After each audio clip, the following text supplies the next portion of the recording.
Open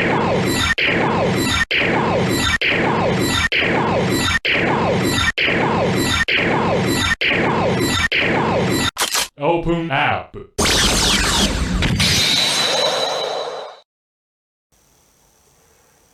Hello YouTube, this is Charlie426, and today we have a SHF figure arts review. This is the SHF Kamen Rider Leangle, or Leangle. I've been hearing a lot of pronunciations, and I basically asked a few other pronunciations for those who watched the series, and I basically was able to narrow down to three. I'm mostly going to call this Leangle or Leangle because that's how the Korean/Japanese pronunciation is, and I'm Korean, so yeah. I would like to mention that I have been looking for this figure for a long time. It's been a few years. Now, technically, there were a list of figures that I wanted to get, but this also was one of the priority ones. And it's not like the shops or websites didn't have it. It was just that the websites I would find at the time did have this, but was in a insanely stupid high price. So I've been basically waiting, and basically found a pretty good deal recently, in my opinion, so I decided to get it and finally bought it.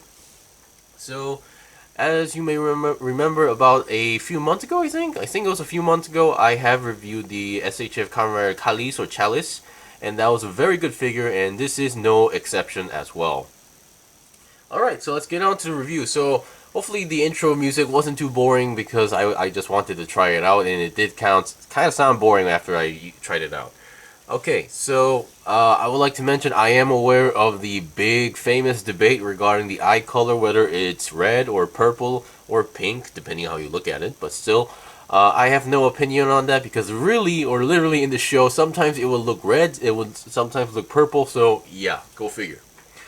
Okay, so let's get on to the review. So first of all, what you get, of course, is obviously Kamen Rider Leangle himself, and the color scheme, I love it. And among the four riders in the series, in terms of design, I really love Leangle's design. I was never a big fan of the user of the rider, which was Mutsuki, which was a college student, I believe. Yeah, I was never a big fan of him, but still, best design in the series if I have to point out, or at least for me. Okay, so let's talk about components. So first of all, I would like to mention that hand-wise, currently on the figure, it's using the fist hands, which is the default hands that comes with the figure or in the box. And let's talk about its components. So first of all, you get, so in total, so other than the fist, you get 3 more sets of hands, and then we get this hand for the right hand, which is basically holding the cards in a more specific way. Up to this point, if you've seen the pictures, I was able to put in 3 cards in this hand, but I'm not sure if it's possible to put in more up to that point, so yeah. And then here, oops, sorry about that. So here we have some extra hands. So we have the typical open hands for posing purposes, left and right. Here we have the hands which are meant for the Leangle rouzer, which basically to hold the weapons. This is the first style of hands that you'll be using. And then we have these hands, which is also meant for the Leangle rouzer. Now this is also meant to hold the weapon, but for this one it's more used to scan the card pose. So in the series here we have the Leangle's rouzer. This is where you can even see the detail we have. Yeah, it's this. We have the screen, and now it's not really showing on the camera, but it does say 6000 here, and here we have the actual part to scan the card. So when you're trying to do any scan poses, this is the hand that you'll be using to hold the weapon. Alright, so since we did mention about the weapon, here we have the weapon. So we have 2 rods. So we get the middle section here, and then we get a different version, which is basically the opened up version. So here's the closed up version. Pretty standard, nothing too special. We have all the nice details. Color, it's been really well done, colored and detailed, so I really have no complaints about this. And for those who are wondering the way how this works is that, so there's one of them that, I believe this section, so if you look at from the front, the main back one does not move. The front one only goes to one side. The second one can only go to the other side, so they cannot move to the other side. So don't try to force it. The last one does not move at all. So if you look at the side, this is how it looks like. So I'm actually pretty glad that it's not a loose piece where it's going to be wobbling around. So I think they did a pretty good job as well. So regarding this, if you want to put it on the long version, you actually have to detach the front and back section, which is the part I should mention. So while taking poses or pictures of this, I have been making the same mistake over and over, where I keep thinking, even after attaching these parts, I keep thinking that the thin section is the front that has the blade, and then the fat section is the one that has the card route scanner, and I keep getting that mixed up. But either way, so if you look at inside, there's actually a kind of a peg there, which indicates the direction of which way you have to plug it in. So this is how you plug it in. Regarding this, if I had to mention about the fragile parts of this figure, this would be one of them. So I would say, number one, the connection here is pretty stiff. You can see I'm trying to pull it out, and I barely pulled it out. And that's pretty stiff, so be careful. You can either break this peg, or yeah, you can break something. Number two is the lower section of the rod. This section is kind of thin, so it's kind of, I'm not gonna say it's fragile, but yeah, if you're not careful, if you like or slip your hand while attaching this to the figure or something, you might accidentally break it. So be careful. And then second point of fragile parts, I would say, would be on the head. Come on, focus. Okay, there we go. So you see these horns here. These are the horns that I would consider to be a little bit fragile. Or not too fragile, but once again, if you drop it or you accidentally put force on the head, you can actually break those horns. And those who are not familiar to the series, yes, Kamen Rider Leangle is based on a spider. His category Ace card is actually a spider. In which, speaking of cards, here we have his 10 cards. Yes, the figure does come with 10 cards, and I messed up the order, didn't I? But either way, here we have the 10 cards. So we'll go on them one by one. So let's zoom up.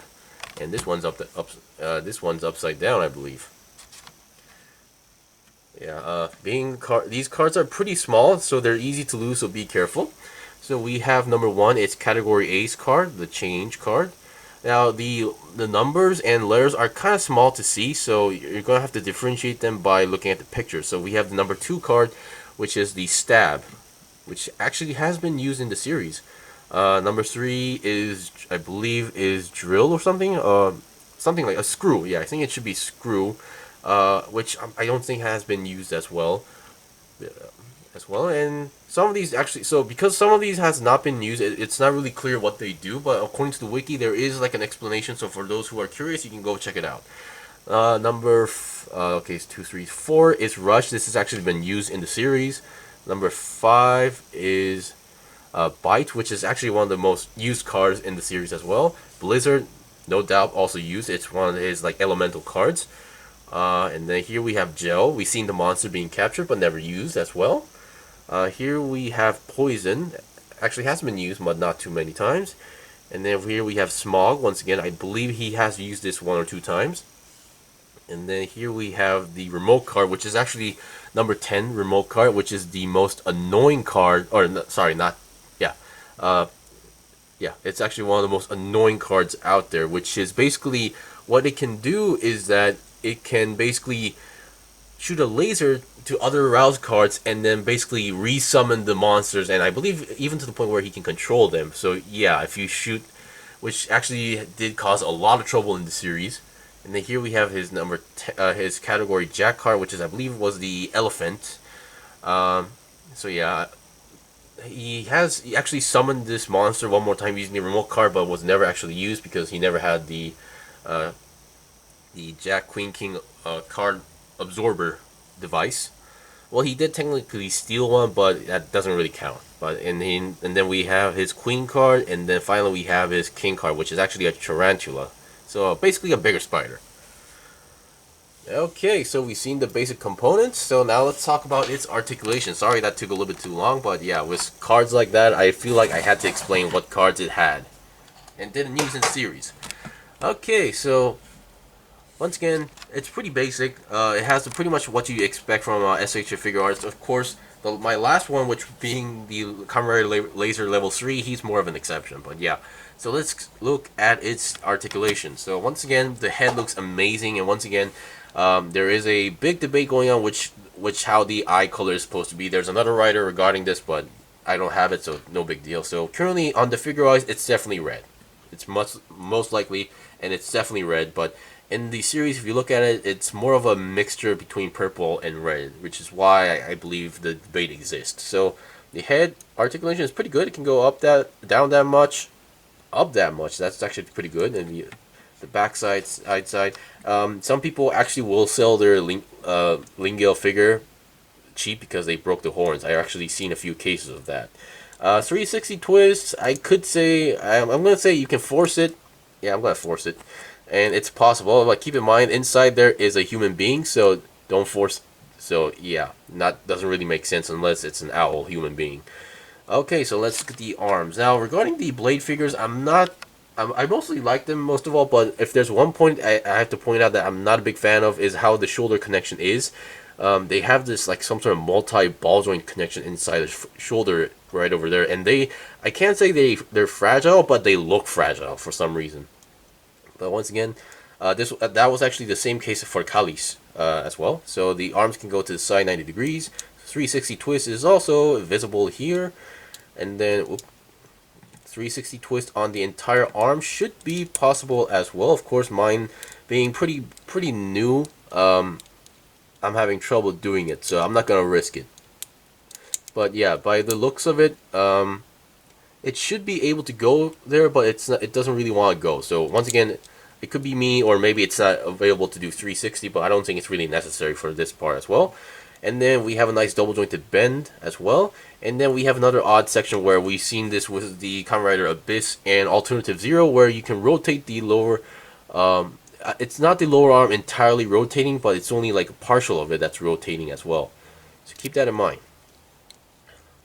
And your hands are your typical SHF style ball jointed hands, where the ball joint is on the arm, not on the hand. And also when you open this, because of the spinning aspect, this thing might be on the wrong position. So when I first took a picture on Facebook regarding the arms were on the wrong position. So keep that in mind. Okay, now let's look at the waist. Now the front, by looking at the front, it looks very well done, and the belt looks extremely well detailed, even to the point where its card holder can open up. This was the same for Kalis as well, so no big deal. And yeah, the card does not go in there. Of course, it does have a slight white paint there to show that, to give that illusion where the card is inside there. And you can close it up, and I believe you can take this out if you want to do so. The other side is pretty much empty. You cannot close the belt. But there's one more iffy part, is that when you look at the back, you can see you can kind of see the gap below the belt. So it doesn't really. So my main conclusion is that I don't think this is covering up the entire gap between the top and the bottom connecting point. So there's still like an empty space there. So not the best design, but oh well. At least it doesn't show in the front. And then let's look at the legs or the waist section. So these are not the old style SHAs where you can pull the legs down. And then we have a nice movement to the side. I don't think it can go up to 90 degrees, but that should be enough. And then for some reason, if you go like straight, it kind of collides here, so you have to move it to the side and then go up. So you can go 90 degrees up front. Has a nice double jointed bend. Definitely like that. Nice side swivel going on here, but not too smooth, but still works. Doesn't go to the back that much. And then for the feet on the bottom, we have a nice clover. We have a nice design. Of course, we do have a clover design there, but not as big as Garen's or Blade. So Garen and Blade actually has their like clover, not clover, spade and diamonds symbol on the feet, pretty big, but this one's pretty small. And you have a nice ball jointed feet, nice pivot going on here, and then a toe bend. Alright, so we're done with the basic articulation, and of course we have a nice ab crunch going on here. And this one actually can go 360 on the whole body thanks to the odd connection here. So this is not too common. I don't think of all figures I have, I don't think this was possible in any other figures I had. But anyway, since we're done with the articulation, I'll be right back with the first set of equipment. Alright, so here we have the first set of equipment. So basically this is more of a pose with the Leangle rouzer on its fully open mode or slash spear mode with both hands holding the weapon. So the tricky thing is that now most spear weapons will require you to actually firmly hold, if you're going to do with a double hand pose, it would require you to hold the spear with both hands. So which means that you would have to equip or basically jam in the weapon into both hands. So but here in this case, the top section is the only part that's required, because once again, being like SHF slash Roll Damachi figures, is that they require you. These hands are kind of rubbery, so you have to kind of force in, kind of jam in the weapons inside the hand. So only the top section is required. The lower section is actually being much more thinner. All you need to do is just basically slide it in. So it's not really holding it. It's just because of the hand design. It's just really holding it. So not actually to the point where it's firmly gripping it. So yeah. So that's the good part of this weapon, is that you don't need to squeeze in both hands into the weapon. Alright, so I'll be right back with the second set of hands, or slash pose. Okay, here we have the pose where he took out the cards and showing 2 cards in front of the enemy, he's now going to scan those cards. Now the interesting thing about this hand is that, as I mentioned, currently it's holding 2 cards at the moment. But if you can, now technically I have been able to add in 3 cards. So currently I just gave an example of holding 2 cards where it's showing Bite and Blizzard. But you can technically jam in a third card. This is the gel card, just to show you guys an example. Is that you are able to hold 3 cards at the moment. Sure, it's kind of messy, but once you put 3 cards in and then reassemble them, you are able to do some good poses. And the thing is that with this hand, I'm not sure if this is supposed to be the holding hand or to do that throwing card hand, but I think it can work both ways. And the good thing about this hand is that this also works when you try to make it look like he's trying to pull out his cards from his card deck or card holder. So you can see it opens up, and you can see it looks pretty natural when you're trying to do it in this pose. And regarding the other hand, now I have it in the more normal holding hand, where it is technically possible to get in reach, but once again the wrist may look a little bit awkward at this point. So on the next pose, I'll try to show you guys the card slashing pose. So I'll be right back. Okay, here we have the pose where it's scanning the cards. So what I did was that for the left hand, I gave it the other grabbing hand where it's actually in a more angle, and this actually does allow or give more extra space for the arm to reach or basically position itself to make it more natural when it comes to scanning the card pose. So that's the way how it works. And then this one is also basically, I believe it's the same hand as the left hand, but in this case I try to make it look like it's holding the card and trying to slash the cards into the rouzer. So another tip is that, so currently I have the cards in and they're not coming out. The thing is that the gap for the scanning part is that it's a little bit too big for a single card. So if you put in a single card, for example, it's gonna pretty much slide out like that. So what I did was that I basically got 2 cards and then just put them in together, and they will pretty much stay there. Of course, now I'm trying to do this in front of camera, it's not gonna work well, but still I have, oh boy. So yeah, if you're trying to make it stay there a little bit better, I suggest you use 2 cards together. Just basically put them in together like that, and you're good to go. Of course, try to rearrange them so they look like one, and there we go. It's stuck in there. So yeah, if you're having trouble with 1 card, try to use 2 cards, because, you know, and it works pretty well. And I'll be right back with this final kick pose, which is something I always wanted to talk about. Okay, I'm with a action base. The action base is sold separately, so keep that in mind. So here we have the pose where I always wanted to talk about. So for those who don't know, this pose may look extremely stupid or goofy, and I totally understand that. Hear me out. When he scans the Blizzard and Bite card to this card rouzer, his rouzer, it performs the move called Blizzard Crush, and he does like he jumps and does like a double spin, and then the way how he kicks is that he doesn't kick like a typical rider kick like how Fize does or Kamen Rider Blade does. He spreads out his legs, and this is where I'm not sure how it works. I'm not sure if it's like he does like a pincer attack, like where it's like a Stag Beetle would, you know, pinch his enemies, where he would basically close the legs and then this is where he hits, or I'm not sure that's how it is, or the way how it works is that he basically just does a cross attack like this and then spreads out. So that's the part I'm not too sure about, but yeah, that is one thing I always wanted to talk about. But still, despite being, you know, the Leangle, he can still pull out a pretty nice rider kick pose as well, for those who are wondering. So yeah. So for those who have the answer regarding Blizzard Crush, please let me know. And there are so many other poses that I can pull out at this point, but I think the video is already long enough, so keep that in mind. I'm going to stop here. Anyway, for those who are a fan of the Kamen Rider Blade series and want to collect them all, definitely you have to get this. You don't have any other options or choices out there as well. Anyway, thank you for watching the review. This was the review of the SHF Kamen Rider Leangle. If you guys got any questions or requests, leave a comment below. I still have more stuff to buy and build and make reviews out, so please stay tuned. Until then, see you guys next time!